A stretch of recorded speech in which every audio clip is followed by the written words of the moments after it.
반갑습니다. 새해 복 많이 받으시기 바랍니다. 우리는 하나님 복을 받아야 합니다. 우리의 드림과 순종도 그분의 복을 받지 않으면 할 수가 없어요. 여러분에게 그런 복이 충만하기를 바랍니다. 먼저 잠시 작은 영상을 하나 보고 시작하겠습니다. 방금 보신 동영상은 유명한 짐 산발라 목사님 간증입니다. 제목은 주님의 사랑으로 사랑하십시오. 원래 제목은 이 제목이 아니고 하나님은 당신을 사용하시길 원하십니다. 언제 사용하시죠? 우리가 사랑하는 사람이 될 때. 그렇게 탁월한 목사님께서도 그 냄새나는 비천한 사람 잘 알지 못했습니다. 몇 푼 주스 보내려고 했습니다. 그런데 하나님께서 그를 깨뜨리셨어요. 그리고 하나님의 사랑으로 세례를 베푸시니까 그 냄새나는 그 사람을 끌어안고 형님처럼 살게 되고, 그리고 한 사람을 하나님께로 인도했던 그런 귀한 간증입니다. 생각해보면 오늘 우리 사역도 거의 비슷합니다. 섬기는데 습관적이고 형식적이고 그럴 때가 많죠.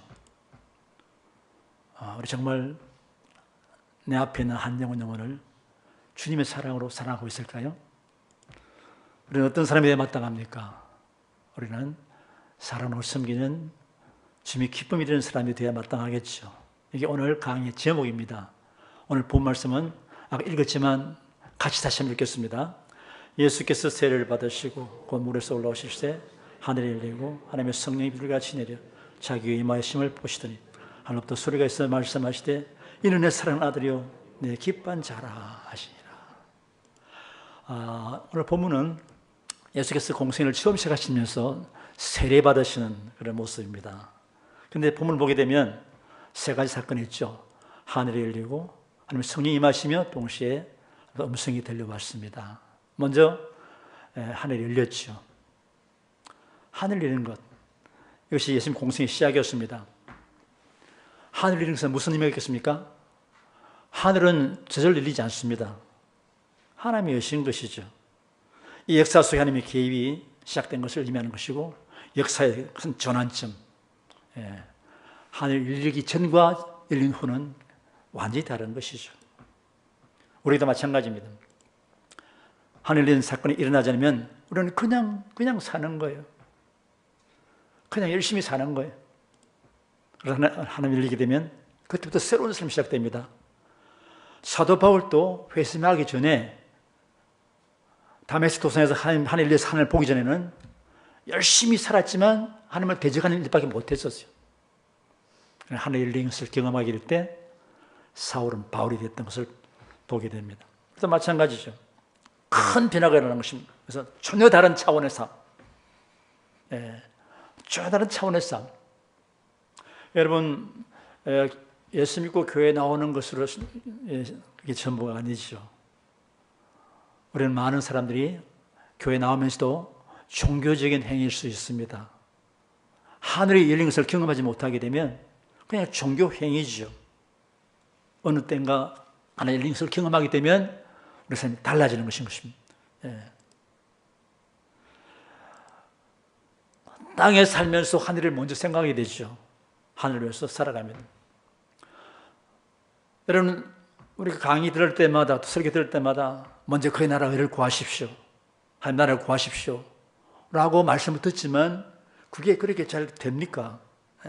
땅의 일만 생각하게 되죠. 하늘이 열린 것을 경험하지 못하게 되면 땅밖에 안 보이는 거예요. 땅의 전부는 전부입니다. 그러나 하늘을 경험하게 되면 전부인 것처럼 보이는 그 땅도 포기할 수 있게 되는 것이죠. 그래서 땅에 실망하지 않고 마음을 빼앗기지 않습니다. 그때부터 하나님의 뜻을 쫓아 살아가게 되는 것입니다. 그래서 여러분 모두에게 하늘이 열리기를 주님 축복합니다. 이 새해 이런 머리 위에 하늘이 확 열리는 은혜를 받기를 진심으로 바랍니다. 두 번째는 성령이 임하셨습니다. 하늘이 열린 것은 새로운 삶을 살라는 부르심이에요. 그런가 하면 성령의 말씀은 새로운 삶을 살 수 있는 그 능력에 부여하심입니다. 예수님도 마찬가지였습니다. 공생을 시작할 때 하나님께서 성령을 통해서 그렇게 공생을 살 수 있는 능력을 부여하신 것이었습니다. 성령이 예수님이 임하심으로 말미암아서 공생애를 살아갈 수 있는, 십자가 길을 걸어갈 수 있는 힘을, 그 능력을 부어주신 것입니다. 우리도 마찬가지입니다. 이 땅에 새로운 삶, 하나님의 삶을 살려면 하나님의 능력을 부어줘야 합니다. 왜 그런가요? 우리만으로는 새로운 삶을 전혀 살 수가 없어요. 왜 그렇습니까? 왜냐하면 이 땅에는 어둠의 세력들을 가로막고 있기 때문입니다. 이 세상에는 우리가 하나님의 일을 하지 못하게 만들고 주의 뜻을 따라가지 못하게 막는, 가로막는 어둠의 세력이 있죠. 그러므로 성령의 임하심을 갈망해야 합니다. 그래서 성령 충만한 재직이 됩니다. 그냥 재직이 아니고 성령 충만한 재직. 제가 신앙교를 참 사랑하고 좋아하지만 성령 충만한 삶에 대해서는 잘 들어보지 못했었어요. 그러나 크리스천 라이프의 핵심은 바로 이것입니다. 초대계직은 다 성령 충만한 사람이었습니다. 초대계 재직입니다. 재직 뽑을 때 되겠죠? 사도들이 그렇게 말합니다. 얘들아, 너희 가운데 성령과 지혜가 충만해서 칭찬받는 사람 7을 택하라. 이게 초대교회 재직의 자격이에요. 3가지입니다. 성령이 충만해야 돼요. 그래야 하나님을 할 수 있어요. 지혜가 충만해야 돼요. 지혜가 없으면 이 땅의 일을 바르게 해나갈 수가 없어요. 또 칭찬받는 사람, 열심히 하는데 사람들은 인정해 주지 않고 존경받지 못해요. 그건 올바른 재직을 할 수 없죠. 나는 과연 성령 충만하며 지혜가 충만하며 사람들에게 칭찬받는, 특별히 내가 살고 있는 이웃과 내가 일터에서 내가 칭찬받고 있는가를 하나님 앞에 물어보시면 좋겠어요. 그러자 온 무리들이 이 말을 기뻐해서 믿음과 성령 충만한 사람 7을 택했죠. 그러니까 그렇게 성령 충만한 사람 뽑으라고 말씀했고, 또 온 회중들은 그 말씀에 순종해서 학벌 좋은 사람, 경험 많은 사람이 아니고 성령 충만한 사람을 재직으로 뽑았던 것을 보게 됩니다. 제가 많은 교회에 이렇게 또 재직 세미나 해보기도 하고 또 강의도 해보지만 재직의 요건으로서 성령 충만을 강조하는 교회는 별로 본 적이 별로 없어요. 우리는 성경적 사람이 됩니다. 성경이 말씀하시는 것을 가장 귀하게 알고 그 말씀을 따라가는 하나님의 사람이 되시기를 좀 축복합니다. 여러분 성령 충만은 하십니까? 성령 충만은 영혼의 호흡과 같아서 오늘 충만해도 내일 안 충만할 수 있어요. 늘 충만해야 됩니다. 매 순간순간 매일 충만해야 됩니다. 우리 어떻게 충만할 수 있습니까? 사모하며 기도해야 합니다. 우리나라의 특별한 은혜 속에서 교회가 부흥되면서 성령에 대한 잘못된 오리엔테이션 때문에 많은 분들이 성령님에 대해서 잘못 오해한 분도 많이 계시고, 그리고 그것을 벽안시하고 성령을 이야기하는 것을 좀 약간 무식한 사람들, 이렇게 타부시한 경향이 있어요. 매우 잘못된 것이죠. 주님이 성령 충만하셨고 우리가 명령하셨고 성령 충만 받아야만 재직의 사명을 감당할 수 있어요. 아니, 그리스도의 삶을 제대로 살 수 있어요. 여러분 묻겠습니다. 예수 믿는 게 힘들어요, 어려워요? 쉬워요? 예수 믿는 삶이 어렵습니까? 쉽습니까? 제가 뭐 함정 가진 질문 아닙니다. 많은 경우는 목사님 힘들어요. 힘든 거 어려운 것이 아니에요. Impossible. 불가능해요. 예수 믿는 삶을 내가 산다는 게 불가능해. 육의 몸으로서는. 하나님으로부터 영으로 기름 부음 받지 못하면 우리는 전혀 크리스천다운 삶을 살아갈 수가 없어요. 목사와 마찬가지. 어떻게 됩니까? 은혜를 사모해야 돼. 여러분 뭐 사모하십니까? 비트코인을 사모합니까? 아니. 우리 성령을 사모해야 돼. 그리고 기도해야 됩니다. 그러면 요즘 요한복음 9장 13절 말씀, 너희가 악할지라도 성령 구하는 자에게 성령을 주신다 말씀하셨죠. 그리고 지난번 우리 목사님 설교했지만 사도행 2장에서 그랬죠. 너희가 회개해서 세례받고 제사함 받으라. 그러면 성령을 선물로 받으리라 라고 약속하셨어요.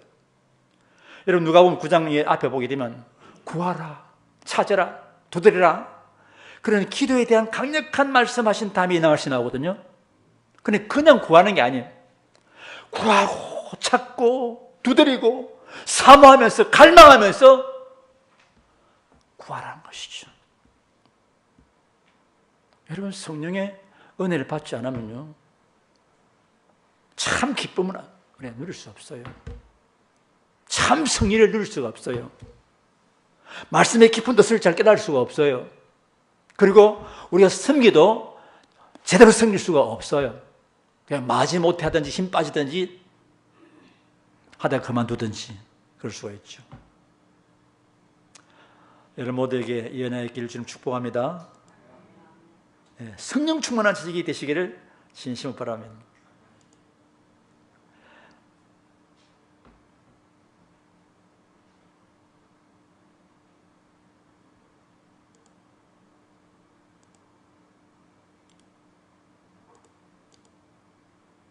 세 번째는 음성이 들려왔습니다.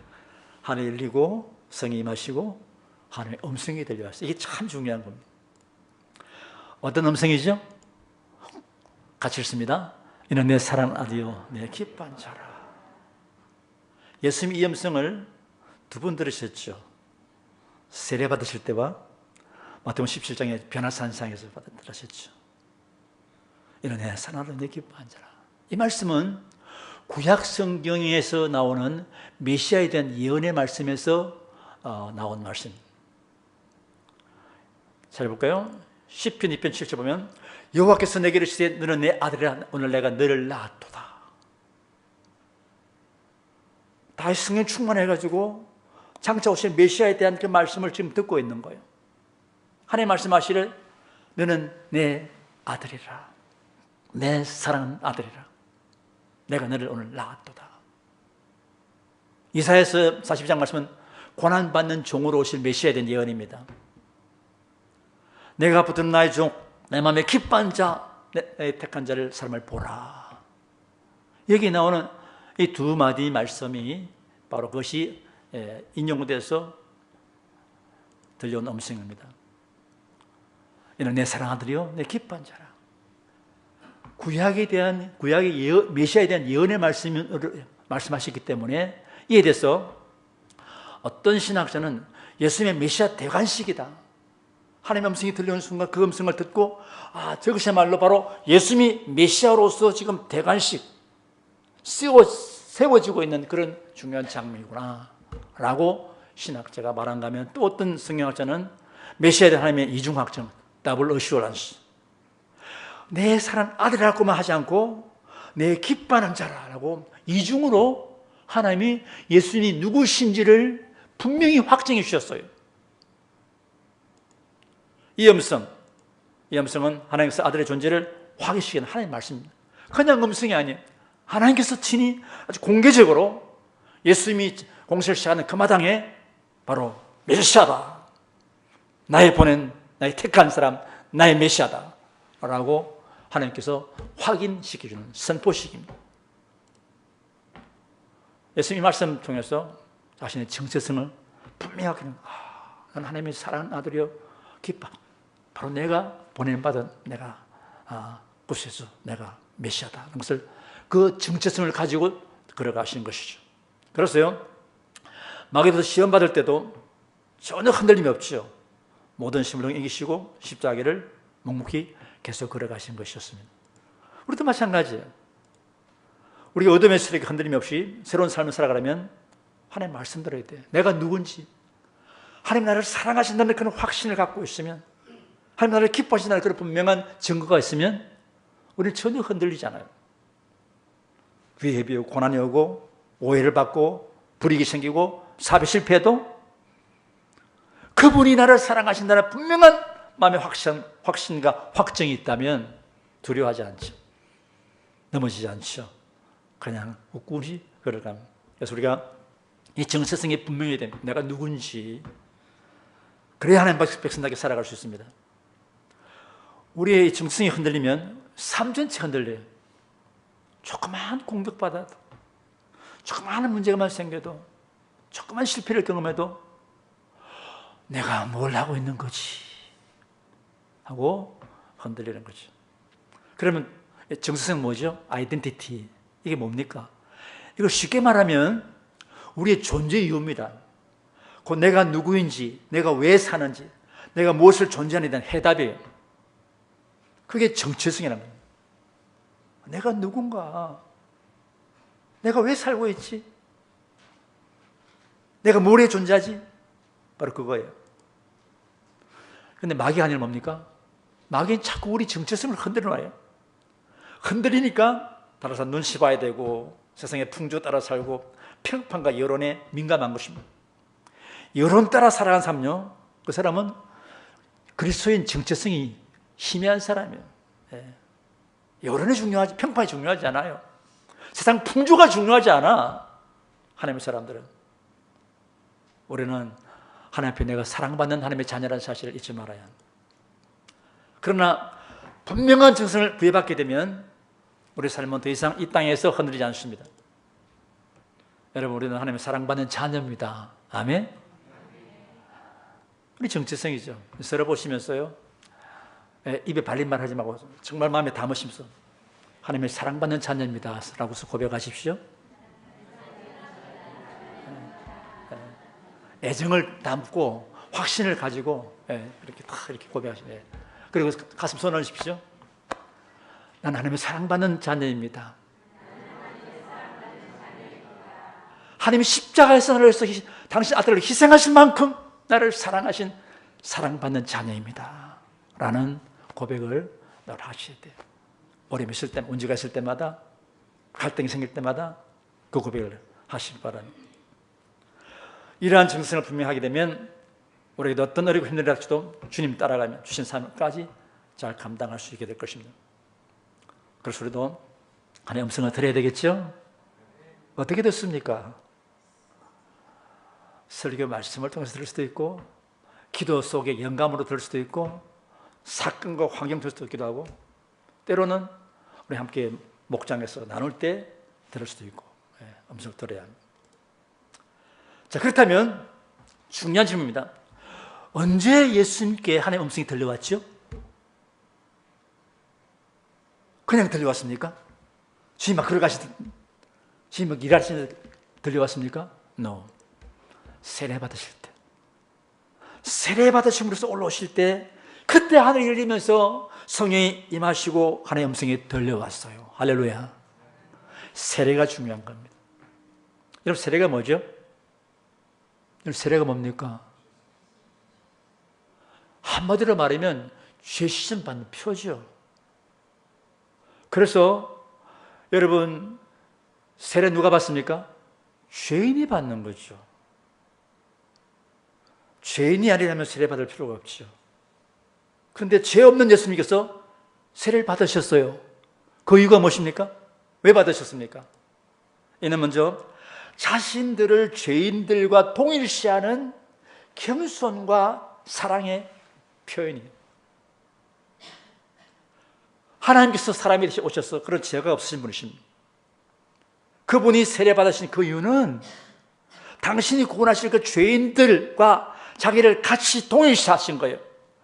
자기를 비워서 사람처럼 되셨고 죄인처럼 되신 거예요. 그리고 그들을 구원하려는 사랑 때문에. 이게 예수님 세례의 첫 번째 이유입니다. 두 번째는 예수님 십자가의 시작입니다. 세례를 받는 게 바로 십자가의 길의 시작이에요. 첫걸음입니다. 하나님께 순종해서 십자가를 지신 것과 똑 마찬가지로 세례 받으신 하나님께 대한 순종과 헌신의 의미를 담고 있는 것입니다. 이게 두 번째입니다.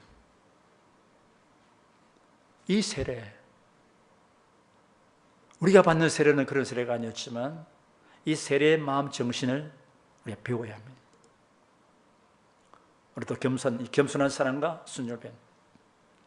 내가 섬기는 사람들, 보통 사람들은 우리가 사람을 아주 가난한 사람, 불안한 사람 섬길 때 나는 한참 이렇게 같이 있지만 말로는 그렇게 하지 않지만 속마음 내가 위에 있잖아요.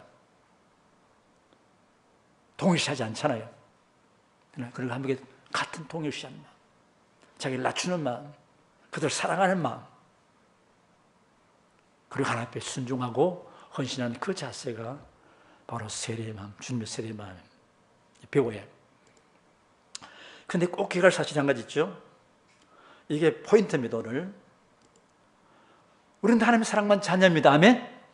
왜요? 예수 믿었기 때문에. 예수 믿어 하나님의 사랑받는 자녀 됩니다. 아멘? 확실합니까? 확실해요? 네. 그거 흔들리면 안 되죠. 난 예수 믿기 때문에 내가 뭐 잘났어가 아니고 뭐 했어가 아니라 봉사를 많이 했어가 아니라 내가 예수님 통해서 예수님 믿기 때문에 예수님의 공로로 하나님의 사랑받는 자녀입니다. 그런데 그렇다고 해서 우리가 다 하나님의 기뻐하는 자녀가 된 건 아닙니다. 여러분 자녀들 가운데 자녀를 다 사랑하시죠? 그 자녀를 다 기뻐하십니까? 어떤 자는 속썩인 자녀는 안 기뻐하잖아요. 사랑은 하지만. 왜 그렇죠? 우리도 마찬가지입니다. 때때로 하나님의 말씀 듣고도 순종하지 않고 거역할 때가 있기 때문이죠. 말씀을 듣고도 말씀이 달갑지 않아. 말씀이 싫어. 말씀을 피하고 싶어. 그거 하나님께서 기뻐하지 않죠. 예수님께서는 전적으로 하나님의 말씀에 순종하시기 때문에 전적으로 사랑으로 헌신하시기 때문에 하나님이 내가 기뻐한 자다 라고 하시는 거예요. 어떻게 됩니까? 예수님의 겸손과 순종을 배워 실천해야 되죠. 그때 우리도 기쁨이 될 수 있습니다. 오늘 제목이 뭐라고요? 주님의 기쁨이 되는 사람들입니다. 아멘? 어떻게 해요? 예수님께 배워야 돼요. 뭘 배워야 됩니까? 겸손한 사랑과 순종을 배워야 돼요. 순종하될 때까지 헌신하는. 예수님께서는 십자가에 자기 몸을 드리기까지 복종하셨어요. 그럴 때 하나님의 기쁨이 되셨던 것처럼 우리도 주님의 겸손과 순종을 배울 때 주님의 기쁨이 될 줄로 믿습니다. 아멘? 네. 이것이 우리의 소명 부르심. 오늘 재직에 대한 일반적, 여러분 한 번도 들어보지 못한 재직 전체에 대한 큰 그림을 드릴 겁니다. 전체 그림 속에서 방금 나눈 이 말씀이 바로 우리의 소명이에요. 소명. 하나님의 사랑을 받는 자로서 기쁨이 되도록 우리를 부르셨어요. 이게 우리 소명입니다. 그렇게 우리 부르셨어요. 우리가 성도란 뜻은 무엇입니까? 세상에서 구별된 사람들이죠. 하나님께 순종함으로써 사람들을 사랑함으로써 하나님의 기쁨이 되도록 부름받은 사람이 성도죠. 자, 재질로 나는 부름받는 어떤 존재인가? 하나님 사랑받는 자녀입니다. 동신하는 하나님의 기쁨이 영예대로 부르심받은 사람입니다. 아멘. 재직이 하나님의 기쁨이 되는 마음이 없다면 그건 재직을 내려놔야죠. 그건 감당할 수가 없고 그에 부득만 끼칠 수밖에 없는 거죠. 자기 생색만 내고 영광을 가질 수밖에 없죠. 우리 사랑받는 자녀 동시에 그분의 기쁨이 되도록 우리가 부름을 받은 사람들, 고난의 쓰임 받아서 겸손한 사랑과 헌신의 순종으로 섬기는 하나님의 종으로 부르심 받았습니다. 바울이 그렇게 고백했습니다. 예수 그리스도의 종 바울은 자기를 그리스도의 종으로 부름받았다고, 종으로서 사도로 부름받았다고 모레스에 복음을 했어요. 그걸 고백합니다. 위대한 사도 역시 종이라고 말합니다. 우리도 하나님의 종으로, 어떤 종? 겸손한 사랑과 헌신의 순종으로 섬기는 종으로 우리가 부르심 받은 것이죠. 여러분, 오늘 어떤 말씀은 여러분 들을 때 좀 부담이 될 수 있어요. 예, 부담이 되시기 바랍니다. 부담되는 걸 그냥 피해가지 마시고 그걸 붙들고 기도해야 돼요. 하나님, 이 말씀이 내가 부딪힙니다. 좀 어떻게 하면 좋습니다. 날 도와주십시오 라고 하나님께 고백해야 돼요. 그리고 해결을 받아야 돼요. 그래야 바른 재직이 될 수 있지. 안 그러면 평생, 예, 그렇습니다. 그리고 나는 사명에서 부름받았습니다. 이렇게 되는 이유는 사명을 했어요. 어떤 사명입니까? 같이 읽겠습니다. 이는 너희를 어두운 데서 불러내어 그의 귀한 빛에 들어가신 자의 아름다운 걸 선포하게 하라. 불러낸다는 건 소명이죠. 우리를 부르신 그 목적은 뭡니까? 어두운 데서 불러내어서 그의 귀한 빛에 들어가신 그분의 영광을, 그분의 존재를, 그분의 놀라운 것을 선전하도록, 아름다운 덕을 선포하도록, 선전하도록 그렇게 우리를 부르신 것이죠.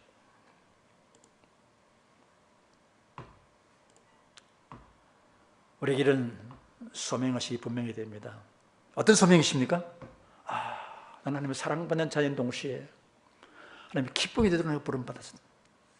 그래서 나는 예수님처럼 겸손한 사랑과 순종의 헌신으로 섬기도록 종으로서 내가 부름받았구나. 이는 내게 맡기신 그 사명을 감당하도록 나는 부름받은 사람이다 라고 하는 이 소명의식. 제가 목교수님 계속 너무 많이 나간다고 중요한 게 아니기 때문에 여러분 마음속에 이런 소명의식이 있어요? 이런 하나님의 부르심에 대한 그런 의식이 있습니까? 나는 하나님께서 나를 당신 기뻐하는 사람들을 부르셨구나. 나는 하나님 종으로 부르셨구나. 어떤 종? 겸손한 사랑과 순종의 헌신을 드리는 섬기는 종. 무엇을 했어요? 사명을 위해서. 사명은 또 다음 이야기하기로고요. 이 소명의식이 분명하게 되면 우리의 자아상이 건강한 자아상이 되게 되고 목표가 분명해집니다. 소명의식이 있는 사람은요, 목표가 뚜렷해. 그리고 나의 정체성이 아주 건강합니다. 건강한 자아상이죠. 자기 정체성. 바울이 고백합니다. 이 자아상이라는 말은 내가 누구인가에 대한 자기 인식이죠. 에베소 1장 1절 말씀에 하나님의 뜻으로 말미암아 그리스도 예수의 사도된 바울은 서신 쓸 때 항상 자기를 소개하는데 대부분 이런 표현. 하나님의 뜻으로 말미암아 그리스도 예수의 사도된 바울은 누구죠? 자기를 소개할 때 내 바울은 사도다. 사도가 뭡니까? 보냄받은 사람이죠. 어떤 사도? 예수 그리스도의 사도. 나의 주인이 분명히 있어요. 나는 예수께 속한 사람이에요. 스스로 사도가 아니라 예수께 속한 그분의 명에 따라서 순종하는 사도다. 그리고 내 임의로 된 것이 아니라 하나님 뜻으로 말미암아 내가 사도가 되었다. 이 건강한 자아상, 자기 정체성. 여러분, 이것이 바울이 그 뒤에 나오는 서신서에 대한 첫 출발이 됩니다. 우리의 정체성이 건강해야 건강한 공동체를 만들 수 있어요. 여러분, 목장이나 또는 다른 어떤 부서나 그것이 건강하지 못한 이유는 나의 자아상이 건강치 못해서 그런 것입니다. 하나님 우리가 건강한 자아상 가져야 돼요. 그래야 진정한 건강 공동체를 만들 수 있습니다. 분명 목표 또 가집니다. 나의 목표는 정말 하나님 영광인가? 하나님 나라 하나님 뜻인가? 주님 말씀하셨죠. 그런 적 너희가 먹든 마시든지 무엇을 하나님 영광을 하나 말씀하시고 나라에 임하옵시며 뜻이 이루어지이다.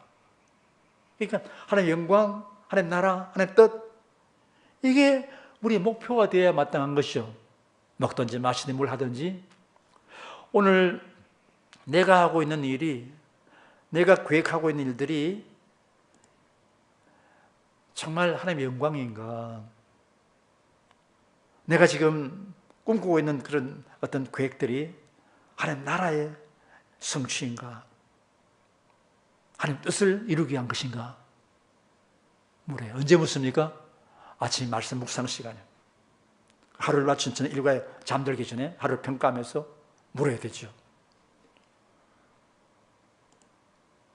자, 두 번째는 이 소명을 이루기 위해서는 헌신이 필요합니다. 헌신은 세신 반대 헌신이 아니고 소명에 대한 기본 헌신이 있죠. 여러분, 재직이 되면 기본적인 헌신이 필요합니다. 이것은 재직뿐 아니죠. 모든 크리스찬이 가진 기본 헌신 무엇입니까? 첫째는 말씀 묵상 기도죠. 말씀 묵상과 기도에 대한 헌신이 안 되는 분이 너무 많아요. 여러분 매일 아침 묵상하십니까? 매일 기도하십니까? 얼마나 하십니까? 하루에 정말 단 10분이라도 정말 하나님 앞에 말씀 펴놓고 간절히 기도하십니까? 빠짐없이? 참고로 제가 이건 제 개인 홈페이지인데요. 이 개인 홈페이지는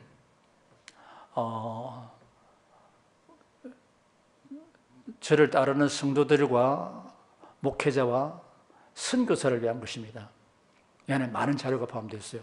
이게 사역 철학도 있고 교육훈련, 선교훈련, 아침 묵상 자료실 이렇게 굉장히 자료가 많습니다.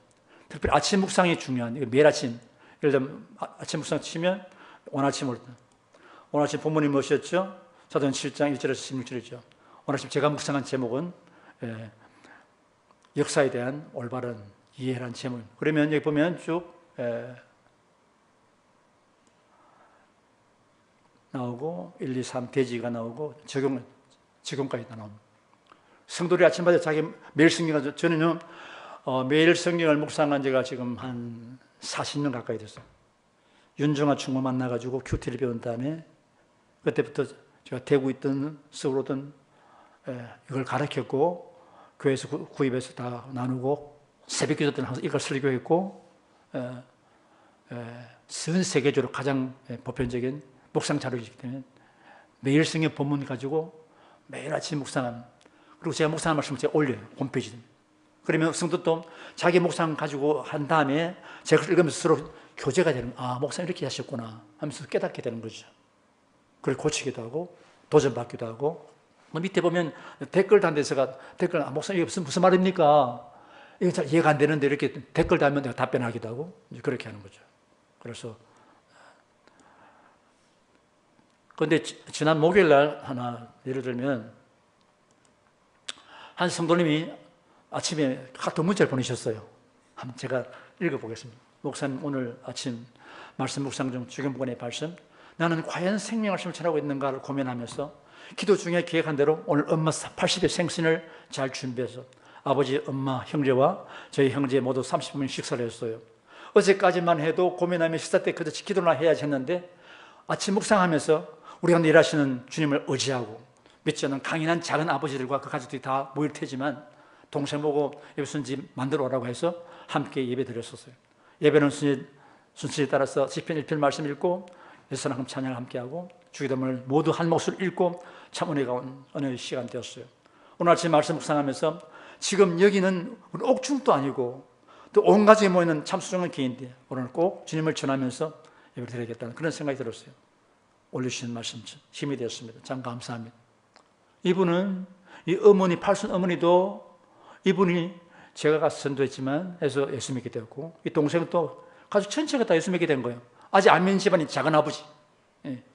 그런데 아주 무서운 사람인데 초청해서 식사를 잘 대접한 다음에 예배를 드렸다는 거죠. 그런데 결과는 은혜가 충만했다는 것입니다.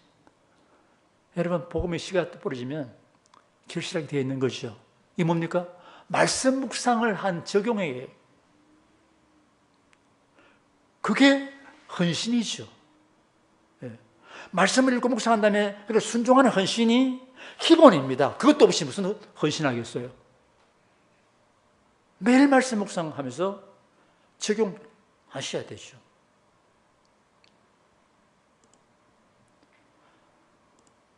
두 번째는 사랑의 섬김과 절대 의존과 순종입니다. 주님께 이렇게 고백하셨죠. 같이 읽겠습니다. 내가 진실을 실로 내기로니 아들의 아버지 사신을 보지 않고는 아무 것을 할 수 없나니 아버지 사신을 행하실 것을 아들도 같이 하니라. 아들 예수님은 하나님의 행하신 일을 보지 않고는 아무도 스스로 할 수 없다. 아버지 하신 것을 내가 보고 아들인 나도 그대로 행한다. 예수님은 단 한 번도 자기 임의로 행동하고 가거나 말하거나 하신 적이 없었어요.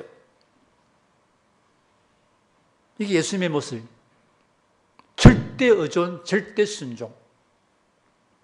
자기 마음대로 가고 오고 말하고 행동한 사람이 없어요. 제가 이 말씀을 처음 읽어요. 이 말씀은 바로 여러분 잘 아는 하나님의 경험한 삶, 하나님의 경험한 삶의 주제 구절입니다. 첫 시간에 강의하는데 제가 강의하기 전에 이 말씀 읽으면서 내가 선교지를 무수히 40개국을 선교지 다녔고 많은 선교사를 파송했고 많은 교회를 개척했지만 그 전부가 다 하나님 보내신 것은 아니었구나. 이러면서 선교했어요. 그러나 내가 하고 싶어서 한 것도 참 많았다. 제가 고백하고 회개했죠. 여러분 주일이 다 주일입니까? No, 그렇지 않아요. 하나님이 정말 명하셔야 돼. 나에게. 예수님이 그 음성 듣고 그걸 보고 행했다는 것이죠. 이게 우리의 헌신입니다. 절대 의존과 순종. 여러분 봉사 많이 한다고 스스로 이렇게 자기를 착각하면 안 됩니다. 나는 내 모든 것을 주님께 드린 적이 있는가? 지속적으로 드리고 있는가? 나의 소유, 시간, 기회, 생명까지도. 그리고 나는 자기를 부인하고 날마다 제 십자가를 지고 주님 따르는 제자 재직인가? 주님 말씀하시죠. 자기를 부인하고 날마다 십자가를 지고 나를 따르라. 주님 말씀하셨어요. 어떻게 헌신이 가능합니까? 십자가를 경험해야 됩니다. 너무 중요한 구절이죠. 요한일서 30절. 그가 우리를 위해서 목숨을 버리셨으니 우리가 이런 사랑을 알고 목숨을 받다. 여러분 요한복음 3장 16절은 다 외우시죠? 하나님이 세상을 이처럼 사랑하사. 다 외우고 있어요. 그런데 그것보다 더 중요한 요한일서 3장 16절은 아는 사람이 별로 없어요. 그가 우리를 위해서 목숨을 버리셨으니 이로써 우리가 사랑을 알게 되었고 우리도 형제로서 목숨을 버리시 마땅하니라. 그게 십자가예요. 어떻게 사랑을 합니까? 예수 십자가에서 목숨을 버리심을 보고 그게 사랑이구나. 그 사랑을 경험해야만 우리도 그런 사랑을 할 수 있죠. 기독교는 하나님 나라는 말에 있지 않다 그랬죠? 십자가를 경험해야 됩니다. 제가 많지만 두 분을 소개하겠습니다. 여스파담 서스병 다 아시냐? 여스파담 잘 모르실 것 같아요. 여스파담은 인도 유명한 목사님이신데 지금 독일에 계십니다. 이분을 제가 처음 만난 데 오래됐는데요. 이분은 원래 아버님이 힌두 사제였어요. 근데 선교사 만나 예수 믿게 되고 회심하면서 너무 좋아가지고 아들을 낳은 아들을 이름을 예수파담이라고 지었어요. 파담이란 말은 그 인도 말로 발바닥. 너는 예수의 발바닥이 되라. 이런 뜻으로 이름을 예수파담이라고 지었단 말씀이죠. 여러분 힌두 사제가 예수 믿고 나니까 마을에서 추방됐죠. 힌두 사회에서 쫓겨나고 마을에 추방됐어요. 거짓생활을 한 거죠. 이 파담은 어릴 때부터 너무 가난하니까 예수 믿는 것을 고사하고 예수 너무 싫었어요. 아버지를 대항하기 위해서 공산당에 입당했어요. 공산주의자 됐어요. 그리고 군대에 들어갔어요. 사람도 죽였어요. 마약도 했어요. 그런데 뭘 해도 도무지 만족도 시원찮고 되는 일이 없어요. 내 인생 이제는 더 이상 살 필요가 없다. 인생 끝내려고, 자살하려고, 그날도 술을 진탕 먹고 자살하려고 하는데 갑자기 눈앞에 탁 떠올랐어. 십자가를 진 예수님께서 피를 흘리시면서 받아. 그래서 받아면 예수가 누군지 알고 있죠. 주님, 내 부르지 마십시오. 나는 상관하지 마십시오. 나는 구제불능입니다. 받아. 내가 너를 위해서 십자가 못 박혀 피 흘려. 나 같은 이렇게 구원받습니까? 내가 너를 위해서 십자가 못 박이고 지금 피를 흘리고 있다. 계속 말씀하시는 거예요. 그 주님의 그 음성과 그 모습을 보면서 이 파담이 깨어집니다. 그런 변화돼가지고 예수를 믿고 그냥 목사가 됐어요. 그분 초청으로 제가 인도에 가서 인도의 동북부에 있는 지방에 가니까 가서 동집회를 초청받아 제가 설교를 했는데 제가 설교하면 우리 집사님이 영어로 통역하고 그러면 그 영어를 우리 예수파다 목사님이 인도 표준말로 통역하고 그러면 그 현지 목사가 또 현지 방언도 통역하고 그러다 보니까 내가 설교가 헷갈리는 거예요. 아무튼 이분은 건기 때는 오지 다니면서 막 크루세이드 막 전도하면 비가 오면 우기 때면 나와가지고 미국, 카나다, 한국, 일본 집회를 많이 했어요. 그때 저를 만난 거예요.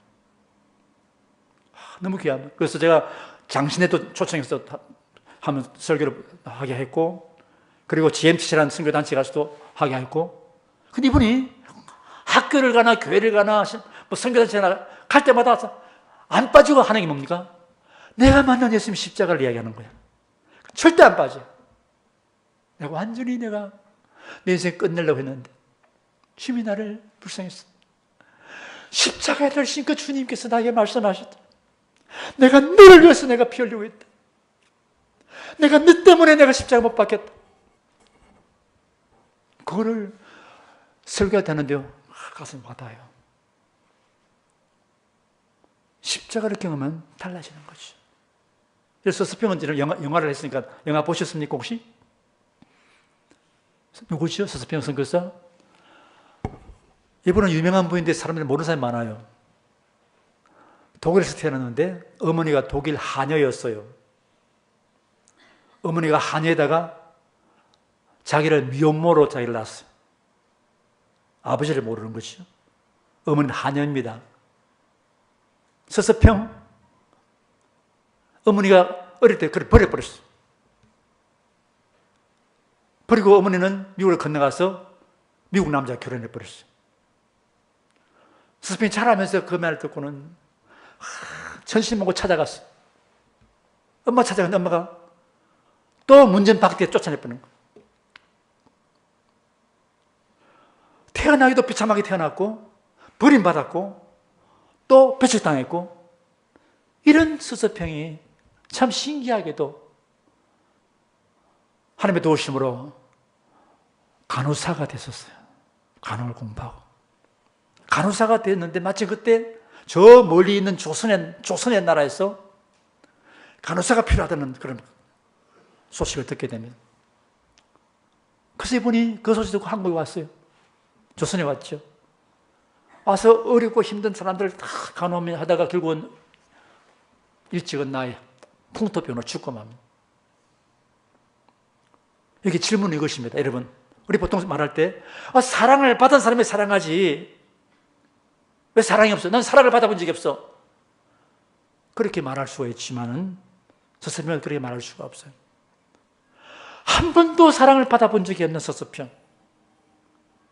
아주 비참하게 태어났고 부끄러운 인생을 살아야 하는 그런 처지였고 버림받았고 학대받은 그 서서평이 어떻게 그렇게 참 고귀한 사랑을 사랑을 할 수 있을까? 여러분 해답이 됩니까? 하나밖에 없어요. 서서평이 십자가를 경험했기 때문에 십자가의 사랑을 경험했기 때문에 나는 사랑받지 못했지만 십자가의 사랑을 통해서 그 모든 걸 다 능가하고 남는 하나님의 사랑을 그가 경험한 것입니다. 그건 희생적인 생애를 짧지만 아주 귀하게 마쳤습니다. 여러분, 이 깊은 사랑은, 섬김은 그냥 되지 않습니다. 그렇구나 하고 끝난 게 아닙니다. 연습해야 돼요. 훈련받아야 됩니다. 사랑은 훈련받아야 돼요. 그냥 되지 않아요.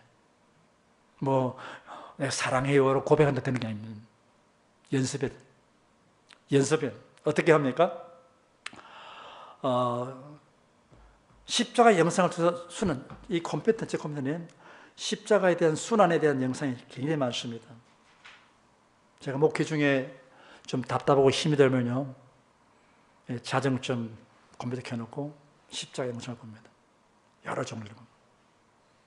마음이 답답해 닫혀있다가도 십자가를 보고 있어, 주의 음성을 듣고 있으면 갑자기 가슴이 뭉클해지면서 눈물이 핑글 돕니다. 그래서 치유받은 적이 한두 번이 아니에요. 십자가를 묵상하면서 매우 중요하면, 이게 그냥 폼으로 있으면 안 됐습니까? 이걸 보고 십자가를 묵상하도록 놔둔 것이지, 십자가 순환을 묵상해. 그래, 가끔 저는 이제 힘들 때는 일부러 아주 오지 선교사 들어갑니다. 우즈벡이라든지, 르완다라든지, 우간다라든지. 거기 들어가서 짐승처럼 사는 사람들을 섬기는 선교사와 함께 같이 좀 사역하다 보면 내가 사치스러운 생각을 하고 있구나 하고 회개하게 되고 내가 치유를 받는 것이죠. 그런가 하면 사랑의 매트리스, 이건 제가 오래전에 여러분에게 가르친 겁니다. 이 가운데 배우면 계실 겁니다. 기억을 못할지 몰라도. 무엇입니까?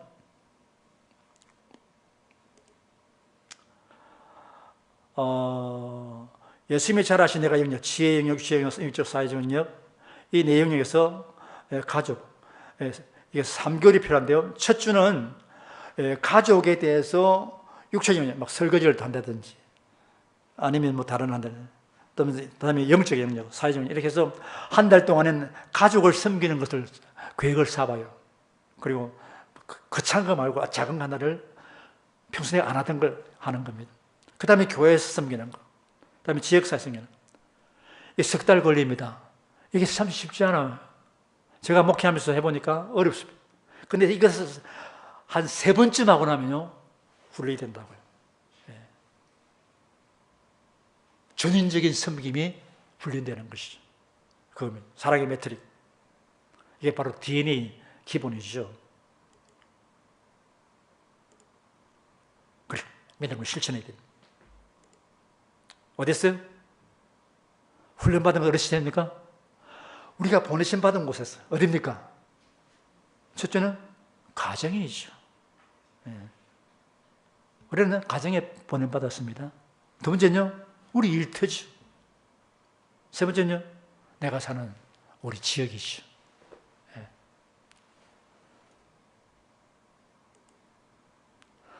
그리고 소명에 헌신하면서도 내 인격과 성품이 준비되지 못하면 열매를 맺지 못할 수 있습니다.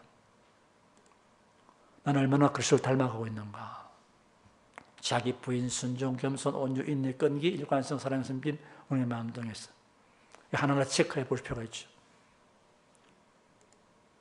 나는 항상 배우는 자인가? 어떤 분요, 목사님 저는 다 배웠어요. 그 사람은 굉장히 참 말이 안 되는 사람이죠. 항상 저는 지금도 계속 배웁니다. 끊임없이 배우고 있어요. 어떻게 배웁니까?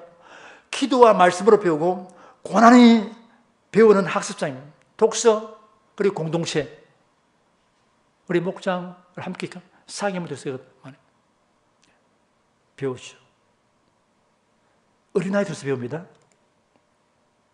나는 자기로서 얼마나 다른 사람을 섬기고 있는가. 내게는 산상순의 팔복의 성품이 얼마나 있을까. 산상순의 팔복이 그리스도의 성품입니다. 마음이 가난한 자, 애통하는 자, 온유한 의주를 목마른 자, 화평케 하는 자. 이게 그리스도의 성품이죠. 이게 우리가 얼마나 있는가. 물어보는 거죠. 그리고 또한 필요한 것은 우리의 능력과 자질입니다. 나는 저리로서 선생님 밖에서 어떤 은사와 능력을 가지고 있는가? 이거 알아야 됩니다. 여기서 my shape, 나의 형상. 이런 my shape 뭐죠? 첫째는 spiritual gift, 영적 은사입니다. H는 heart, 열정, 가슴 열정이죠. A는 ability, 능력이고요. P는 personality, 우리의 개성, 성품이죠. E는 experience, 경험. 내 고난 경험, 교육 경험, 직장 경험, 이게 다 나 자신인 거예요. 이 쉐입 5가지가 바로 납니다. 하나님이 나를 빚어 만드신 나의 형상이죠.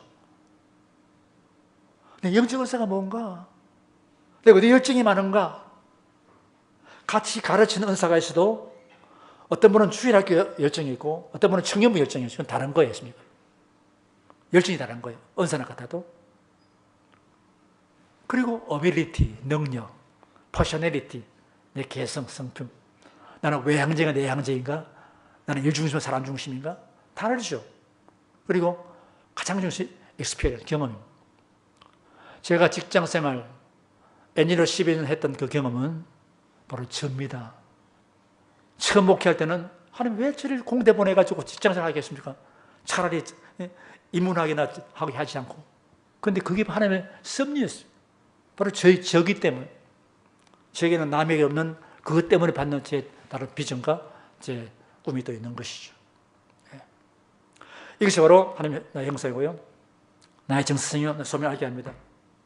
곧 내가 어디서 뭘 해야 할지 알게 만드는 거죠. 여러분, 마이세이프를 먼저 분석한 다음에 그리고 내가 일할 곳을 찾아야 됩니다. 내가 섬길 곳을 찾아야 됩니다. 교회 내에서도 마찬가지입니다. 나의 형상이 무엇인가? 그리고 이것들 어떻게 개발하고 있는가? 이거는 개발해야 됩니다. 그냥 되는 게 아니라 계속 개발시켜야 되죠. 그리고 그것을 어떻게 교회 요소를 섬기서 희생적으로 실천하면서 살고 있는가?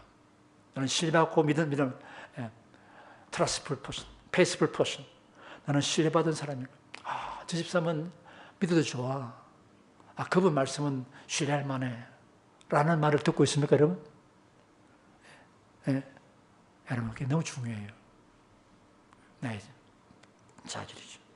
그리고 전인적으로 아까 섬길 수 있는가? 어떤 분은 천을 열심히 하는데 떡을 나누는 잘 못해. 어떤 분은 사회봉사 잘하는데 보험료 달지 못해. 그 4가지를 다 할 수 있는 준비가 필요한 거예요. 그리고 굉장히 차원 높은 수준의 이야기지만 가장 기초부터 하나씩 해나가면 되는 겁니다. 그리고 중요한 것은요, 우리 공동체 조직, 문화는 어떤가? 이런 문화가 뭐죠? 문화가 무엇입니까? 우리 공동체, 우리 목장과 우리 부서의 문화는 믿음과 사랑을 바탕으로 한 상생, 서로 세워가는 문화인지 아니면 불신과 반목으로 서로 갈등과 분열의 문화인지. 여러분 목장 어떠세요? 여러분 부서는 어떻습니까? 오늘 봉사팀 어떻습니까? 여러분 봉사팀. 봉사팀 봉사하는 분들이니까 잘하시는 것 같아요. 그죠? 여러분의 문화는 상생의 문화죠. 혹 우리 교회에 냉수적 분위기는 없는가? 지난 신년 예배, 개화대체 신년, 제가 이제 사회복지법인의 이사장이 있는데요. 손봉우 이사장님은 사단법인, 고은하 권사님은 재단법인. 그래서 세 사람이 모였어요. 회장까지 네 사람 모여가지고 대화하는 가운데 우리 손봉우 장로님 이사장님이 이런 고백하셨어요. 그분 온 지가 얼마 안 됐거든요. 작년 한 해 동안 평가한다면 우리 기아대책에 놀라운 발전이 있습니다. 모금이 많이 된 것은 물론이지만 더 중요한 것은 우리 기아대책의 문화가 바뀌었습니다. 어떻게 해요? 냉수적 분위기가 사라졌습니다. 예를 들면요, 지금 우리 정부가 적폐청산하고 있지만 물론 해야 되죠. 그런데 어떤 분이 말은 적폐청산이면 사실은 정치 보복하고 있잖아 라고 하면 그 공동체는 그거는 깨진 공동체죠. 냉수적인 분위기는 매우 무서운 겁니다. 그래서 대통령은 그것을 신경을 써야 돼요. 목사님도 마찬가지로 우리 신앙교회 이 문화 속에 냉수익 분위기가 없도록 배려해 하셔야 되는 거죠. 아무리 좋은 아이디어가 있어도 냉수익 분위기 되어버리면 그건 잘못되어 가는 것이죠. 나는 제 역사 주변 사람이 어떤 영향을 미치고 아주 선한 영역, 그분 만나면 마음이 따뜻해지게도 좀 만나고 싶고 말을 좀 듣고 싶고 변화가 되고 있습니까? 우리 핵심 가치는 과연 무엇일까? 핵심 가치, 코어 밸류가 뭡니까? 성경적 핵심 가치는 하나님 나라와 사랑의 관계가 영원인데, 사실 여러분 신앙계도 그렇습니까? 우선은 무엇이죠? 핵심 가치는 몇 가지 법칙이 있죠. 우리가 가치를 바꾸면 행동이 바뀌고, 행동을 바꾸면 습관이 바뀌고, 습관을 바꾸면 성품이 바뀌며, 성품을 바꾸면 운명이 바뀌는 법칙입니다. 가치가 바뀌어야 운명이 바뀌어. 가치를 바꿔야 행동이 바뀌어요. 이 가치가 뭡니까? 가치는 뭐죠? 가치는 내면의 우선순위입니다. 우리로 하여금 뭔가 행동하게 만듭니다. 아무리 바빠도 하는 게 있어. 왜? 그게 내 가치니까.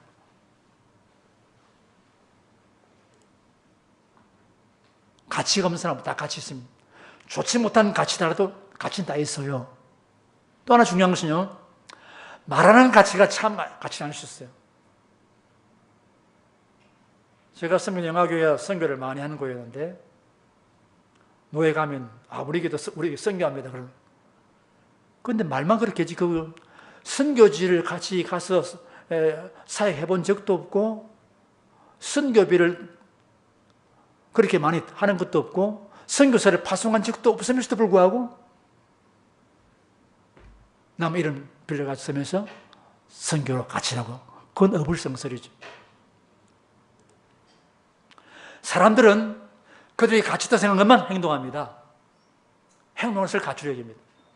저는요, 여러분의 가치를 제가 금방 알 수 있습니다. 어떻게 알 수 있을까요? 여러분이 어디에 시간을 많이 보내시는지, 여러분이 어디에 돈을 많이 쓰고 있는지를 제게 말씀하시면 제가 금방 여러분의 가치를 말씀할 수 있어요. 그게 바로 이런 가치입니다. 말은 딴 데 가치다 그러지만, 말은 고상하게 말하지만 실제는 그게 이런 가치예요. 내가 시간 많이 쏟고 있는 거, 내가 돈을 많이 투자하고 있는 거, 그게 성경적 가치인지 물어보셔야죠.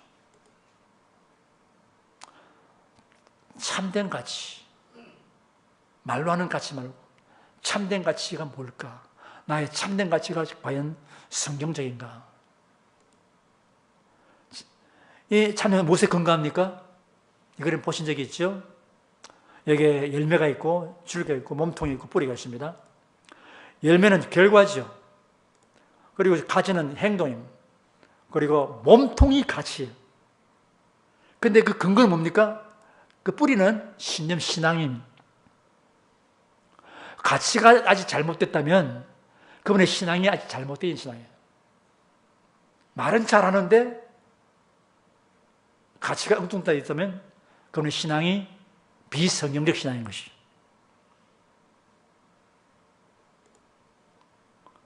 자, 이제 하나, 두 개만 더 하면 끝납니다. 조금만 더 참아주시기 바랍니다. 우리 교회는 과연 성경적 교회일까? 비브리칼 처치인가? 이런 교회 기초가 있죠.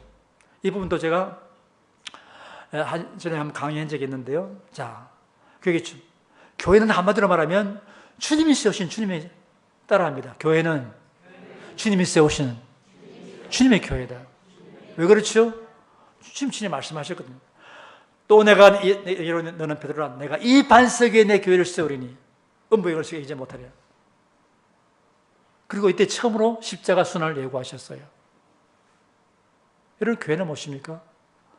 주님이 세우시는 교회는 주님의 교회입니다.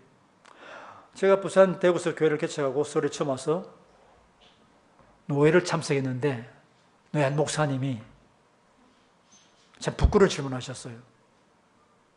손 목사, 영화교회 얼마 주고 왔어? 제가 충격을 받았었어요. 저는 부산 대구 개척하면서 대구에서는 사례비도 받지 못했기 때문에 부모님이 말해 주신 그 사택과 피땀을 세웠던 예배당까지 다 그냥 드리고 왔는데 이 서울은 완전히 이건 완전히 이게 난장판이구나. 큰일 났구나. 서울 와가지고 굉장히 좀 충격을 많이 받았어요. 교회를 누구 교회로? 여러분, 교회는 목사 교회가 아니죠. 장로 교회가 아니죠. 개척자 교회가 아니죠. 돈 많은 부자의 교회가 아니죠. 누구 교회입니까? 누구 교회죠? 주님의 교회입니다. 누가 세우죠? 내가 돈 벽돌 갖다 샀고, 뭐 이렇게 또 지원도 할 수 있고, 돈도 낼 수 있어요. 그 누가 세우는 교회는? 교회는 주님이 세우는 거예요. 제가 부산에서 개척할 때는 유명한 장로님이 큰 회사 사장님께서 스폰서에서 예배당을 잘 지어줬어요. 그분이 다 땅도 주고 뭐 벽돌 뭐 할 것 다 주었어요. 그래 마지막에 봉헌하기 전에 머릿돌을 놓는데 머리를 가져왔어요.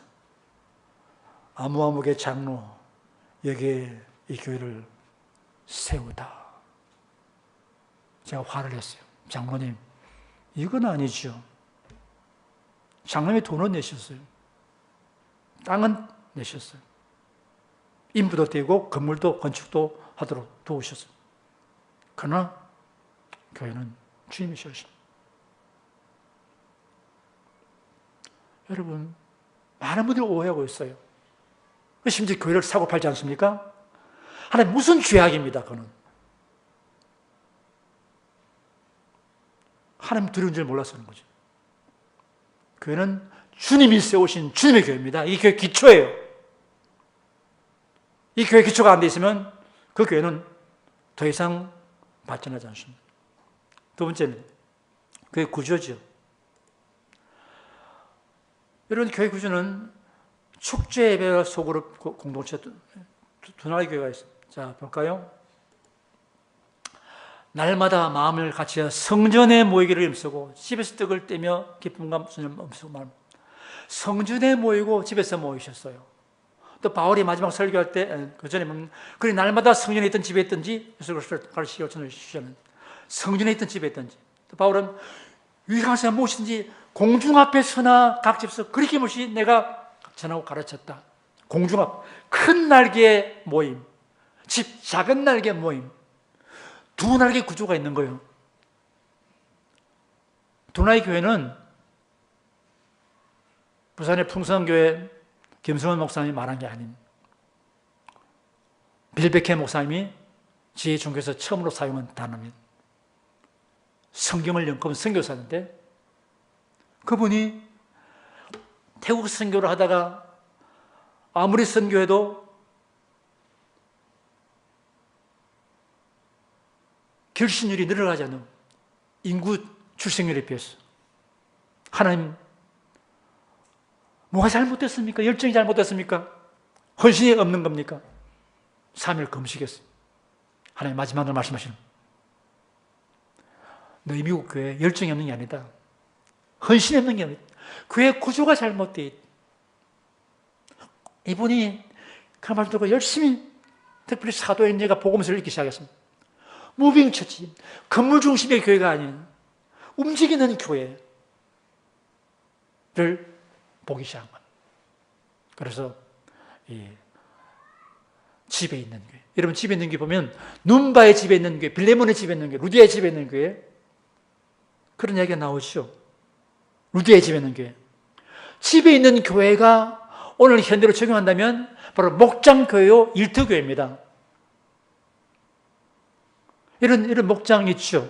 교회마다 다락방, 구역, 목장 다 있는데 대부분 교회는 그 목장, 구역, 다락방이 이 큰 날개 주일, 큰 날 예배 교회의 하나 관리 시스템이지 그건 아직 교회가 아니에요. 그건 없어도 괜찮아. 그거는 작은 날 교회가 아닌 거죠. 큰 날 교회가 없어져도 존속하는 교회. 역사에 증거된 것이 있죠? 언제입니까? 모택동 문화혁명 때 교회를 철폐해 버리고 성교 다 쫓겨날 때 많은 사람들이 중국은 이제 교회 끝장났구나. 근데 10년 뒤에 물려니까 지하교회에 더 많은 성도가 왕성하게 일어나고 있는 거예요. 큰 날개는 없어졌어요. 그러나 소그룹 공동체가 번식해서 그 1에 가까운 크리스찬이 자생한 것이죠. 그게 생명이 있는 바로 교회입니다. 작은 날 교회예요. 이런 목장이 이런 살아있는 목장으로 자라가야 돼요. 그다음 교회 본질입니다. 교회는 그리스도의 새로운 몸, 예수 공동체죠. 자, 보겠습니다. 한번 같이 읽어볼까요? 또 만물을 그의 발 아래 복종하게 하시고 그를 만물의 교회로 주셨으면 교회는 그의 몸이니 만물을 충만히 충만. 이것이 바울이 말하는 교회론의 아주 본질입니다. 교회는 그리스도의 몸이라는 거예요. 그리스도의 몸. 그리고 교회는 만물을 충만케 하신 분의 그 충만합니다. 이 두 가지. 앞에 보고는 교회의 존재를 말하는 것이고 뒤에는 교회의 사역을 이야기하는 것입니다.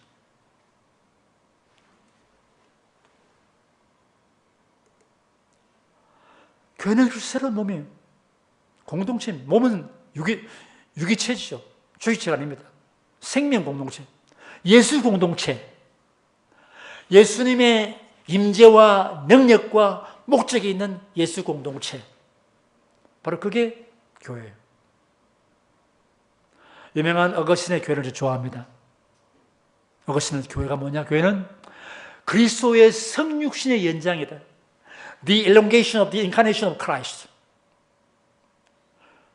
예수님의 성육신의 연장이다. 하나님이 이 땅에 오신 그 예수님이 계속 연장돼 가고 있는 것이 바로 교회 그리스도의 새로운 몸이라는 것. 그게 교회라는 것이. 그러니까 예수님이 행하신 걸 해야 되는 것이고 예수님이 보는 것을 예수님이 원하시는 것을 원해야 되고 예수님이 하고 계신 것을 해야 되는 것이죠. 왜? 연장이기 때문에. 그리스도의 새로운 몸이기 때문에.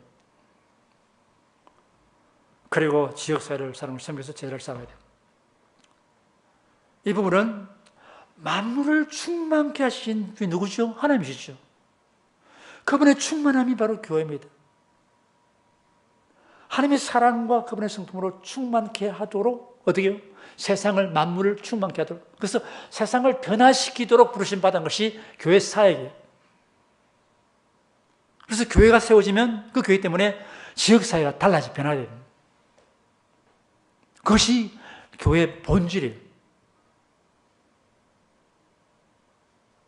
우리 신앙교회 때문에 우리 동네가 많이 달라졌죠?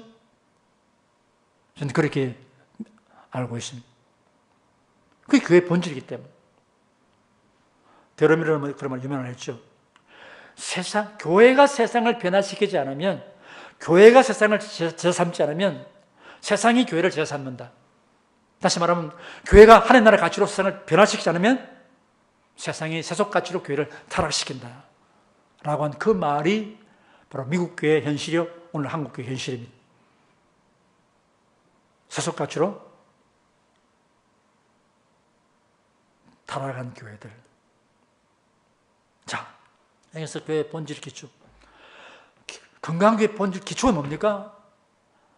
예수 공동체입니다. 기독교 The Basic Christian Community. 이것을 우리는 BCC. The Basic Christian Community. 주님 말씀했죠. 너희 두세 사람이 내일 모인 곳에 나도 그들 중에 있느니라. 두세 명이 바로 기본이에요. 2명, 3명 있으면 바로 그 교회가 되는 것입니다. Basic Christian Community.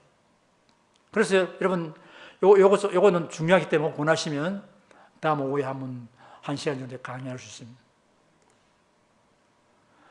작은 날개 교회, 목장교회, 일터교회는 뭡니까? 여러분 주일 예배는 뭡니까? 주일 예배는 축제 예배였습니까? 한 주간에서 승리의 삶과 하나님을 고백하고 찬양하고 막 이렇게 하나님 말씀 선포하고 축제 예배, 셀레브레이션. 그게 목적입니다. 그리고 비전을 나누고 비전을 선포하고. 그러나 목장은 뭡니까? 목장은 성도의 교제, 나눔과 섬김, 치유와 회복이 있는 거. 그게 목장의 목적이에요. 작은 날 교회. 나눔과 섬김. 여러분, 성경에 많은 말씀들이 서로 사랑하라, 서로 우애하라, 서로 기도하라. 여러분, 그것을 주일 이 큰 교회에서 할 수 있습니까? 서로 섬길 수 없어요. 그건 작은 날 교회에서 할 수 있는 겁니다. 이 소울을 살 수밖에 없는 겁니다. 성경의 많은 교훈들이 바로 이런 세팅 속에서 말씀하신 거예요. 그럼 어떻게 합니까? 저 이렇게 가르칩니다. B는 바이블, 말씀 묵상, 오늘 읽은 말씀, 받은 말씀, 적용한 말씀, 그리고 기도 생활 나누는 거예요. 바이블 나누는 거예요. 여러분, 기도가 뭡니까? 그냥 일반적인 기도가 아니죠. 말씀 받고 응답하는 기도 아닙니까? 그 말씀 묵상을 나누어요. 어떻게 응답했는지, 어떻게 적용했는지, 그걸 나누는 게 바로 바이블을 나누는 거예요. B. 두 번째 뭡니까? confession. 너희 죄를 서로 고하라는 말씀 야고보서 나오죠. 서로 죄를 고해야 돼요. 고해 성사가 아니고 큰 날개 살 수 없어요. 작은 날개 두세 명이 내가 이런 유혹을 받았어. 이런 죄를 내가 지었어. 라고 고백함으로써 치유받습니다. 그런데 그게 어디를 대듭니까? 먼저 감사 제목을 나누는 거예요. 감사를 나누면서 기뻐지면 그때 이제 죄를 고백하는 거죠. 세 번째는 컨버전. 회심되는 내 마음에 부담되는 한 영혼. 내가 전도하고 싶은 한 영혼. 내가 우리 옆집에 아무개 엄마가 사는데 그때가 좀 기도하고 있어. 그걸 나누는 거예요. 함께 또 기도하는 거예요. 그게 바로 컨버전. 회심자를 기도합니다. 그래 마지막으로 더 해야 되는데 서빙. 모일 때마다 모이면서 헤어지기 전에 다 만날 때 한 주간 동안 뭘 섬길 것인가를 기록하고 계획하고 적게 만들고 그것을 쉐어링하는 겁니다. 그리고 다음 모일 때는 다른 말씀 나누기 전에 먼저입니까? 한 주간 동안 그 계획했던 거 어떻게 내가 적용 실천하는 것을 그걸 나누는 거예요. 이게 서빙 나눔. 그래서 BCCS 이 네 가지. 여러분 이런 목장에서 이걸 다 못하더라도 이걸 하기 시작하셔야 돼요. 여러분 그래야 작은 날개 교회로서 역할을 하게 됩니다. 치유와 회복이 일어납니다. 말씀 묵상을 나누셔야 돼요. 기도를 나누셔야 되고 그리고 무엇보다 뭡니까? 감사를 나누실 분들은 나가서 우리가 잘못되기 쉬운 죄에 대해서 고백하고 나눠야 됩니다. 그리고 회심자한 기도. 지난번에 밥봉 피터 박사님이 한국 방문하셨는데 그분이 이 4번을 제게 강조하셨어요. 앞에가 다 해도 4번 하지 않으면 쓸모가 없다고. 머리만 커졌지 변화가 없다고. 그래서 가장 중요한 것은 그날 배웠던 걸 가지고 내가 어떻게 살 것인가를 계획한 것을 각자 적게 만들고 적은 것을 서로 발표하게 만들고 그리고 다음 만날 때 어떻게 했는지 결과를 보고하게 만들고 그걸 늘 하라는 거죠. 그래야 변화가 있다는 거죠. 안 그러면 계속 다른 세바퀴 돌듯이 되고 만다는 것이죠. 자, 마지막입니다. 결국은 우리의 소명은 지역사회 변화에 있죠. 우리 교회는 지역교회입니다. 우리는 선교단체가 아닙니다. NGO가 아닙니다. 우리는 교회입니다. 교회는 로컬 처치, 지역교회입니다. 우주긴 교회가 있는가 하면 지역교회가 있습니다. 지역교회는 지역에 대한 부르심이 있는 거예요. 어떤 목사님은 그래도 저는 러시아 선교를 많이 하고 있습니다. 근데 저 지역에는 아무도 안 섬기고 있어요. 그거는 가짜지. 하나님이 그 지역에 왜 거기를 왜 세우셨어요? 그 지역을 섬기라고 세웠는데 그 지역은 전혀 안 섬기고 저 멀리 섬기고 있다. 그건 쉽지요. 저희 가족을 사랑하지 못하면서 원수를 사랑한다? 예, 똑같은 이야기.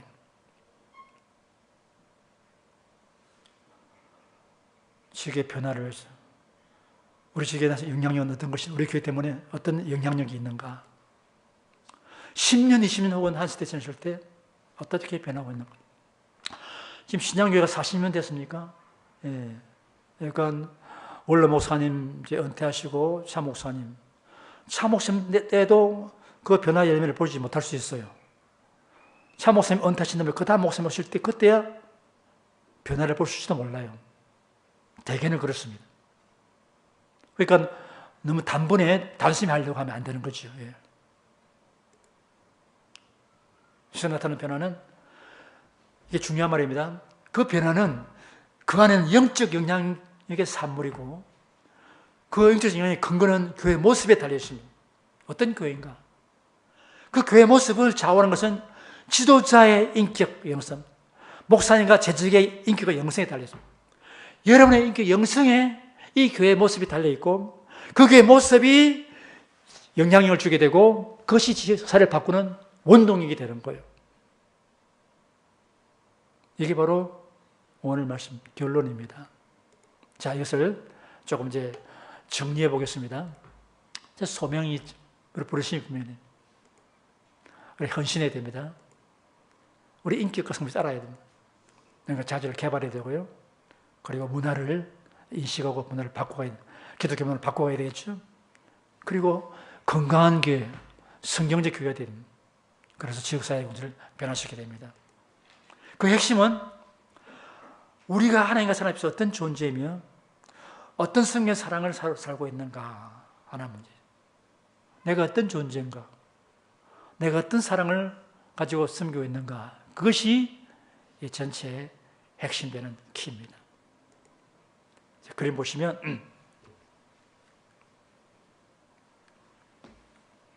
소명이죠.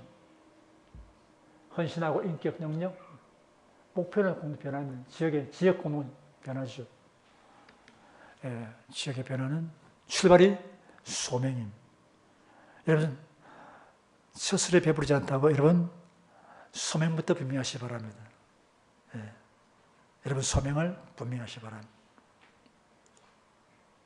이제 여러분 시간이 많이 갔지만 적용 질문 갖겠습니다. 나의 소명은 무엇인가? 나의 목표는 뭐냐? 과연 나는 주님의 기쁨이 되는 재직일까? 나는 내 모든 것을 주님께 드린 적이 있는가? 나는 얼마나 그리스도를 사랑하고 있는가? 너는 얼마나 사랑하고 있는가?